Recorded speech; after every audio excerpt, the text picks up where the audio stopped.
भाषा कौन प्रयोग करता है। अब कोई आदमी के स्वास्थ्य के कारण अगर सदन नहीं आ पा रहे हैं और उसको आप दूसरे रूप में आप डाइवर्ट करते हैं, ये थोड़ी सही है। ये किसी भी दृष्टिकोण से सही नहीं। सर, कल अशोक चौधरी ने कहा कि हमारे ऊपर टारगेट आप इसी वजह से कर रहे हैं कि आपको बिस्कोमान से हटाने में उनकी भूमिका रही है। अब देखिए, जो बात बाजार में पहले से लोग कयास लगा रहे थे, उन्होंने खुद बता दिया कि वही 3 आदमी को तोड़ने के लिए 5-5 करोड़ रुपया अपने घर से दिए थे। सभी लोग जानते हैं, अशोक चौधरी।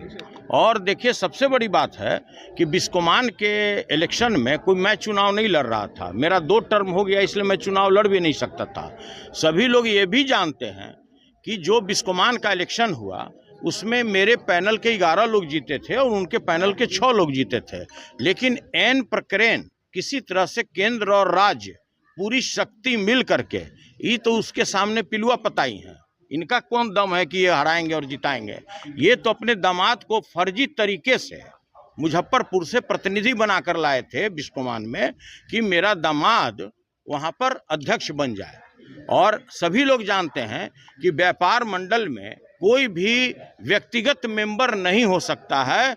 यह कानून 2008 में बदलाव किया जा चुका और 2008 में जो उनके दामाद हैं उनका उम्र होगा 15 वर्ष से भी कम।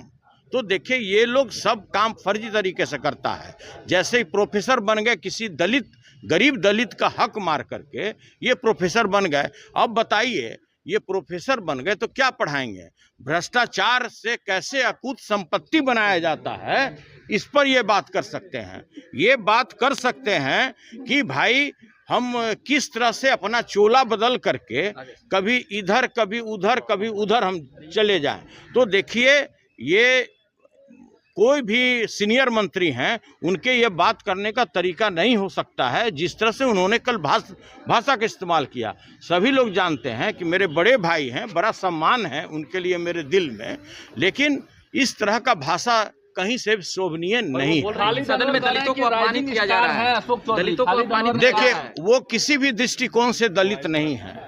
अब बता दें खुद ही कि क्या दलित के पास अरबों रुपया, जिस तरह से प्रशांत किशोर जी आरोप लगा रहे थे कि भाई वो, और साक्ष्यों के साथ कि भाई उन्होंने अरबों रुपया कमाया है, तो भाई वो तो साक्ष्य प्रस्तुत किए ना। इसलिए भाई देखिए, ये इस तरह का भाषा कभी भी किसी दृष्टिकोण से कि इलिटरेट है। अरे भाई, हम 1980 में आदर्श स्कूल बिहार शरीफ से मैट्रिक की है, हम नालंदा कॉलेज बिहार शरीफ से इंटरमीडिएट किए, बीएससी किए और हम एमएससी किए, और फिर भी हम इलिटरेट हैं। आप हमको देहाती बोलते हैं। आज भी बिहार की 80% जनता गांव में बसती है। ये मेरे लिए सौभाग्य है कि उसी श्रेणी में उन्होंने हमको माना। उन्होंने कहा कि ये गंवार हैं।